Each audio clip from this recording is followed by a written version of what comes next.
Hello and welcome to Well Done English class.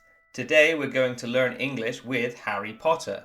What I've done here today is I've taken the first book and the first chapter and I've broken down the first 2 pages or so. In a normal class fashion, I will give you some warm-up questions. You can answer them in the comment section below. After which, you're going to learn some new vocabulary to be able to understand the text better.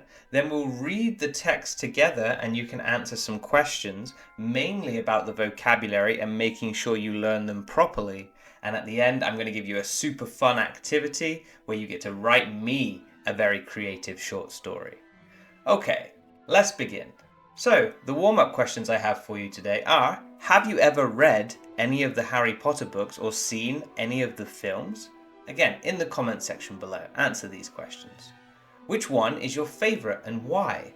Well, very quickly, I'll answer mine. My favourite book is the final book, the 7th one. It's the only book I only read once, and I love the twists, I love the ending, I love what happened with Snape. No spoilers here. If you haven't seen the movies or read the books, I hope you just really enjoy them too. If you were a student at Hogwarts, which house would you be in and why? So you don't really get to choose this. In reality, it's the sorting hat. You get some influence by asking it not to put you in certain houses, right? Harry says, not Slytherin, not Slytherin. And then in the end, he gets Gryffindor. So this is an interesting question for me because I always thought, of course, I would be like Harry and I would be in Gryffindor. But actually, after playing Hogwarts Legacy, the video game, I found out that I'm a Hufflepuff. Shock, shock, surprise. I couldn't actually believe that it put me in Hufflepuff house. So I did even more little tests online. You know, which Harry Potter house should you be in kind of tests. And I answered all the questions and again, it came back with Hufflepuff. I am an honorary Hufflepuff member. Which is really nice because I realized after how cool that was because they are the most chill and genuinely brave house in all of Harry Potter. Shout out if you know what I'm talking about in the final book when all the houses have to stay and fight in the Hogwarts castle. What happens on the Hufflepuff table? Okay, the third question I'm going to ask you is, would you rather have an invisibility cloak, a time turner, go back in time, or the ability to apparate? Apparate is where you can teleport from one place to another, instantaneously. Obviously not inside of these magic bubbles that they have inside of Hogwarts, so you can't apparate inside of Hogwarts itself. What would you do with it? Or what would you do with the skill or the item that you have? For me, apparate would obviously be the best, so I could just go, I'm in England, woof, I'm in Turkey, woof, I'm in Spain, I'm wherever I need to be at any time. So of course I would choose that just because it's so useful when you're traveling around the world. Would any of you choose something different? Would any of you choose the invisibility cloak to maybe go into a place that you're not supposed to be in? Or would you use the time turner to try and change the past? Both very interesting gadgets inside of the Harry Potter world. So the final warm-up question is, do you believe that some places like old houses or castles can feel magical or mysterious? Why or why not? So of course, for me, I don't believe in real magic, but of course I believe some places can feel magical. So when my wife and we went to Edinburgh, we went into Edinburgh Castle. That place felt very magical to me because of the history. Yeah, because of all of the old artifacts we could see. What about you? Do you think anywhere can be magical? Where have you been that has felt magical? Again, comment section below. Right down there. We're going to move on to the vocabulary for the day now. So there's a list of 10 words on the left and you have 10 definitions on the right. You can pause the video now to do the exercise yourself. And other than that, let's go straight through to the answers. So I hope you got all of them right. Let's go. So to bear, the verb to bear something, to bear the weight of something is D. To tolerate or endure something. So it's like the weight of something that's very heavy is on your shoulders. I bear or bore the weight of it on my shoulders. I carried it to the finish line. To bear could just mean that you are carrying the weight of something metaphorical too. So I bear the weight of responsibility for my family on my shoulders. I am the one, I go out and work for my family that is bearing those responsibilities. Yes? Ooh, to shudder. What do you think to shudder means? That's right, to tremble. often from fear or disgust. So it's kind of a shaking movement. We can do it. We shudder to think when something is happening. It's not shiver, because shiver is when it is cold. Okay, shivering is when your teeth do this. That is shivering. Shuddering is when we see something we don't like. Ugh, what's that? Ugh. Very similar, but a shake of disgust or fear. Yes, not because you are cold. That is shiver. Well done. To hum. So try not to hum after I mention this, because I'm sure you will want to, because humming is just a lot of fun, isn't it? Here we go. Hum.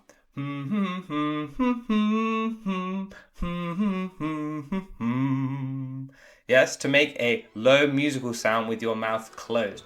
I am humming the Harry Potter theme tune. Fantastic. Okay. To gossip is to talk about other people's private lives, usually behind their back, not in front of them. Some people like gossip and some people don't like gossip. Are you someone who likes to hear the gossip behind someone else's back, what other people are doing about their private lives? Or are you someone that says, no, I don't like gossip because I don't like the thought of someone gossiping about me behind my back? I don't like gossip because I'm in that camp. I don't like the idea of someone doing it about me, so I don't like doing it about someone else. Fantastic. Tawny. Tawny is an interesting word and usually only used to describe owls for some reason. And in this case, it's exactly the same. It is an owl. A tawny owl is a warm, brownish yellow color. Like the parchment in the back of this presentation, actually. Warm, brownish, yellow color. I'd say this is very similar. The verb to jerk. To jerk is to make a sudden and sharp movement. It is a sudden and sharp movement to jerk. So someone says something behind you and you jerk around. What? What did you say? Okay, be careful with your neck. Don't jerk too fast or you may hurt your neck. Be careful because the adjective of jerk is something very offensive, right? If I say you are a jerk, it's kind of like a loser or an idiot, something like this. So be careful when we talk about the verb to jerk, right? He jerked around and he is a jerk. These have very different meanings and one is very negative towards that person. Okay? So huddle is to gather closely in a group. I believe the noun is used here, but we can also use it as a verb. So to huddle would be to come together. So at half time, the football team huddled together. All the football team came together to discuss how are they going to win in the second half? What are they going to do? They are inside of the huddle and they are huddling. So it is both the verb and the noun. Perfect. To enrage someone is to make them very angry. Yes? So sometimes someone may make you very angry and you could say, I was enraged by blah, blah, blah. Whatever happened. Maybe someone pushed in the line in front of you and you get enraged. Or maybe there's some unfair treatment that's happening to you and you become enraged, to make you or someone else angry. So get-ups are a strange or unusual outfit. So we could say even at Halloween time, oh, I love those get-ups. I love those costumes. I love those strange and unusual outfits. Get-ups. Perfect. Peculiar. He's a peculiar person. What a strange hat he's wearing. Strange or odd or unusual or peculiar. All of these are synonyms, not normal. Okay, so we're going to go on to the second stage of the vocabulary for today. Now I'd like you to complete these sentences with the words above. Again, I will pause the video now so you can do it yourself if you'd like to. Perfect. So we're going to use the following words to complete the sentences. To chortle, to wrestle, to peek, tantrum, cloaks, to drive out. So the little boy began to scream and throw toys during a something in the supermarket. Obviously, this is a tantrum. I don't want to go to school. I don't want to do anything. That is someone throwing a tantrum. Perfect. Wizards in colourful blank walk down the street unnoticed by most muggles. Well, there's only one thing here that is a piece of clothing, so it has to be cloaks. Cloaks flow behind the wizards, right? They are like superhero capes, but they are longer. A cape only goes down maybe to your bottom. A cloak can go all the way down to the floor, right? Snape is famously wearing a cloak in almost all of his scenes in Harry Potter, and he whips it around himself, right, in a dark fashion. He couldn't help but blank when he saw Dudley fall off his new bike. He couldn't help but chortle. Chortle is a kind of laugh. It's a ho ho ho ho ho. It could be like a small laugh or a big laugh, but chortle is to laugh in general, to chortle. Fantastic. Aunt Petunia gave Uncle Vernon a quick blank on the cheek before he left. Okay, what did he give her? A quick peck. In this case, a peck is a kiss. A bird usually pecks, right? A woodpecker is pecking the wood. But here, when we refer to humans pecking, it is always a small kiss. They tried to blank the stray cat from the shed, but it wouldn't leave. What word up there means to get rid of, or, here, to drive out, right? They tried to drive out the stray cat from the shed, but it wouldn't leave, right? The shed is in the garden. The shed is where you keep all of the tools to keep the garden nice and clean. So your lawnmower, pitchfork if you have one, shovel, right? So all these things are kept in the shed. And if there is a cat inside there, because it's a stray cat, it has no home, you try to drive it out, but it found itself a nice home. So why would it leave? It just wouldn't leave. I tried to drive it out, but it wouldn't go. Dudley liked to something with Harry, even when Harry didn't want to play. So obviously here there's only one word left, which is wrestle. So Dudley liked to wrestle with Harry, even when Harry didn't want to play. Of course, we know wrestling, I'm sure, from WrestleMania, WWF maybe, and wrestling is when you fight with someone, but mainly grappling with your arms, not punching really, more using your body weight and throws and grabs and pins. So that is wrestling. Then there's those people who would say that's not real wrestling, because that's kind of the fake wrestling where they're not really hitting each other, and real wrestling is actually more about real grapples and real holds. But yes, of course, here, Dudley was probably play wrestling with Harry because they were both children. It wouldn't be anything professional. Perfect.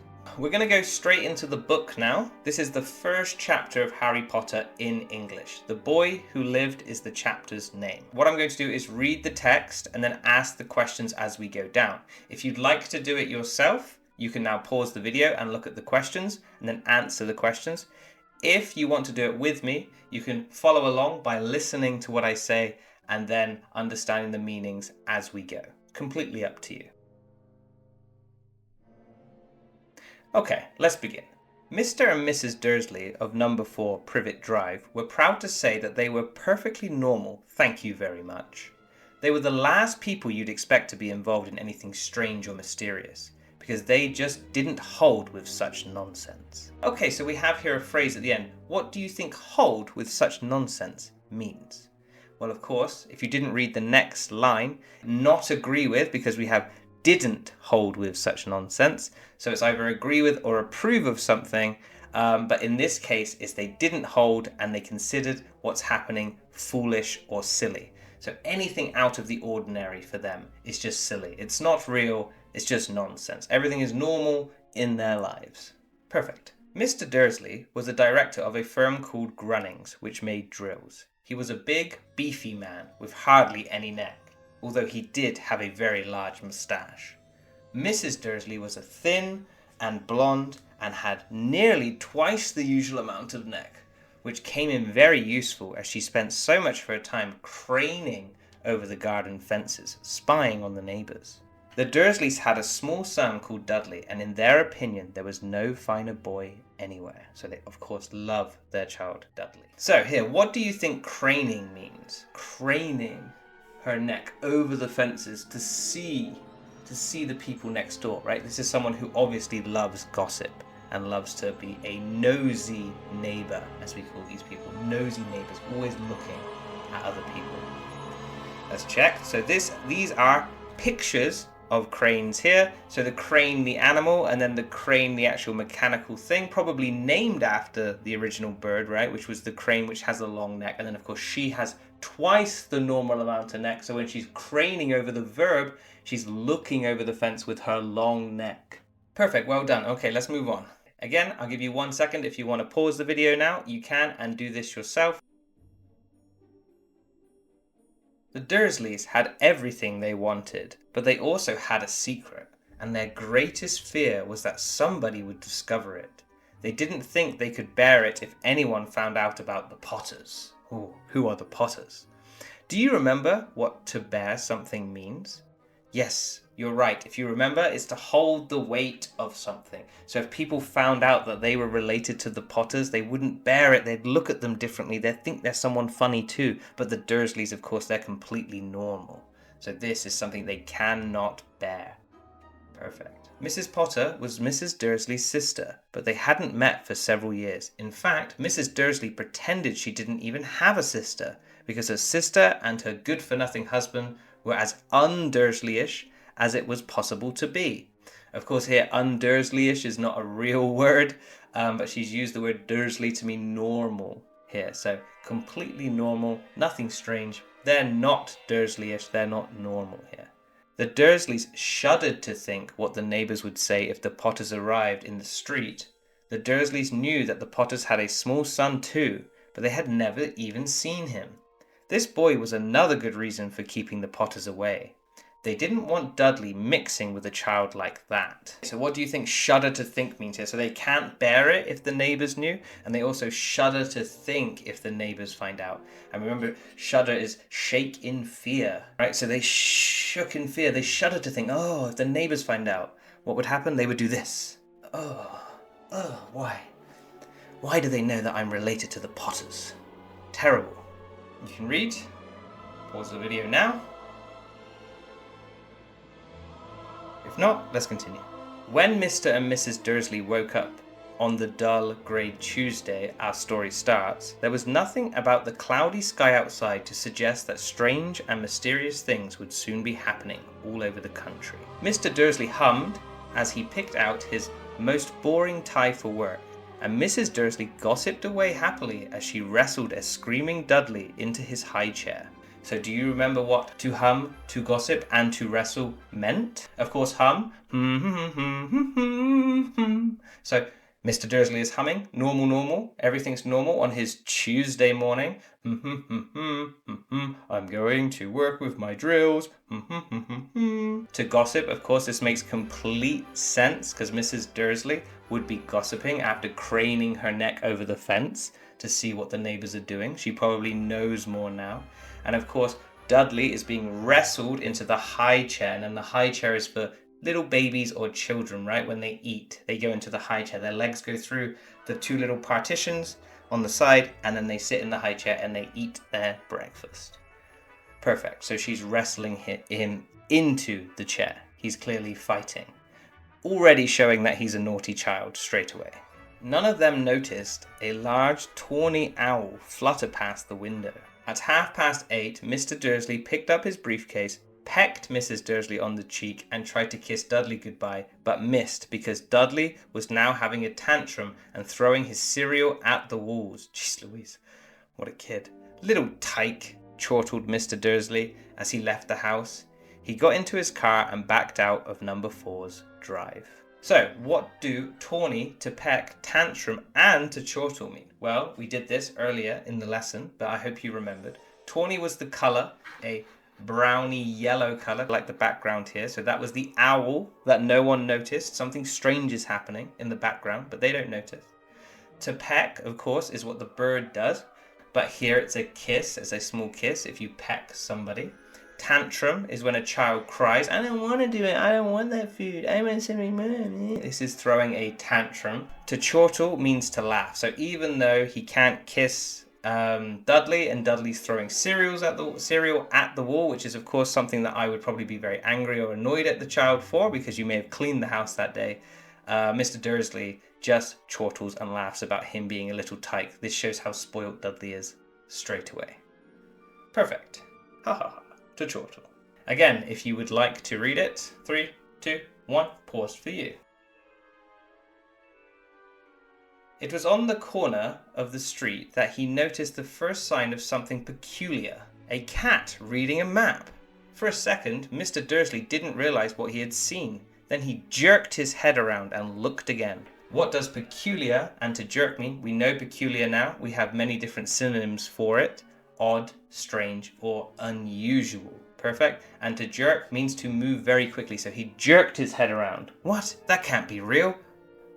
And he looked over there. Perfect. There was a tabby cat standing on the corner of Privet Drive, but there wasn't a map in sight. What could he have been thinking of? It must have been a trick of the light. Mr. Dursley blinked and stared at the cat. It stared back. As Mr. Dursley drove around the corner and up the road, he watched the cat in his mirror.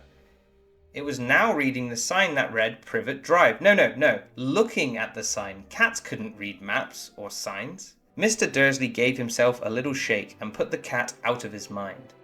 As he drove towards town, he thought of nothing except a large order of drills he was hoping to get that day. So back to normality. What does Mr. Dursley think he sees? And have you ever seen something strange like this before? So of course here Mr. Dursley thinks he sees the cat reading a map, and then after there is no map, he thinks he sees it reading a sign. But then he says, no, it's not reading the sign, it's looking at the sign. It's a cat. Cats can't read. So he is making it normal in his head. Another question for you guys. Do you think you've ever seen something strange like this? Anything magical? If you have, please put it in the comment section below. It'd be very interesting to see your stories. Again, if you need to, on your own, you can do the reading. I will pause the video now. But on the edge of town, drills were driven out of his mind by something else. As he sat in the usual morning traffic jam, he couldn't help noticing that there seemed to be a lot of strangely dressed people about. People in cloaks. Mr. Dursley couldn't bear people who dressed in funny clothes. The get-ups you saw on young people. He supposed this was some stupid new fashion. So, what do to drive out cloaks in get-ups means? Well, of course, to drive out, we said driving out the cat from the shed in the example before. Here he's trying to drive out something from his mind. So drills were driven out. He was thinking about drills. What am I going to do today? And then he looks across the road. He sees all these people in strange clothing, and the drills get driven out of his mind. Perfect. Of course, cloaks, as I said, is something that goes on a wizard, goes all the way down to their feet, all the way down to the floor, and it is like a cape, but longer. And then also get-ups here is funny costumes, right? Or funny clothings. Strange or peculiar clothing. Perfect. He drummed his fingers on the steering wheel and his eyes fell on a huddle of these weirdos standing quite close by. They were whispering excitedly together. Mr. Dursley was enraged to see that a couple of them weren't young at all. Why? That man had to be older than he was, and wearing an emerald green cloak. The nerve of him. But then it struck Mr. Dursley that this was probably some silly stunt. These people were obviously collecting for something. Yes, that would be it. The traffic moved on, and a few minutes later, Mr. Dursley arrived in the Grunnings parking lot, his mind's back on drills. So what do huddle and to enrage mean? To huddle is to come together, so a huddle here, right? A huddle of these weirdos is a group of these weirdos all standing together in a circle around, right? A huddle of them together, wearing cloaks, wearing hats, wearing wizarding clothes, as we would know now if you know Harry Potter. And of course, Dursley has no idea who these people are. And he gets enraged by the fact that it's not just young people, that people that are older than him are wearing crazy clothes, even one man wearing an emerald green cloak. So enraged means he got very angry. How could this be? How could possibly someone of my age or older be acting in such a nonsensical manner? And this is why he gets enraged. It is angered by what is happening. If you liked this style of lesson, okay, I can continue making these for you guys. So if you really enjoyed what you watched today and you thought going through Harry Potter line by line in the book was a good idea, I can continue doing this through the first book if you like, with this chapter or any chapter of any Harry Potter book you would like. So if there's a favorite chapter you'd like me to break down, let me know in the comment section below and I'll do that one too. Now, at the end of the class, if you'd like to do it, you could write your own story. You could write a story of 150 to 200 words using the target vocabulary. This way it will stay in your mind better. Your story should include a peculiar character or event. Someone who is enraged or throws a tantrum, at least one mysterious item, a cloak, get-up, or a tawny owl, 2 people who react differently to what they see or hear, and at least 6 words from the list. bear, shudder, hum, gossip, wrestle, tawny, peck, tantrum, chortle, peculiar, jerk, drive out, cloaks, get ups, huddle, and enrage. Okay, so that is the end of the class today. Thank you so much for watching. If you enjoyed or learnt something new on the channel today, could you please subscribe to it? It really helps us out, and also give the video a like so more people can see it. Don't forget to comment anything you want to say in the comment section below. Any questions you have about the lesson itself, or if you want to answer some of the activities inside of the class, feel free to do that. If you want to watch another lesson about a fantasy story and learn English in that way, you can click here and learn English with Lord of the Rings. Or if that isn't your kind of thing and you prefer video games, you could step down a little bit as well, because the lesson is a little bit easier, but learn the vocabulary necessary to play Fortnite, and click here for that video. Okay, thank you so much for watching. This has been Well Done English Class with another English lesson. I hope you really enjoyed, and I'll see you in the next video.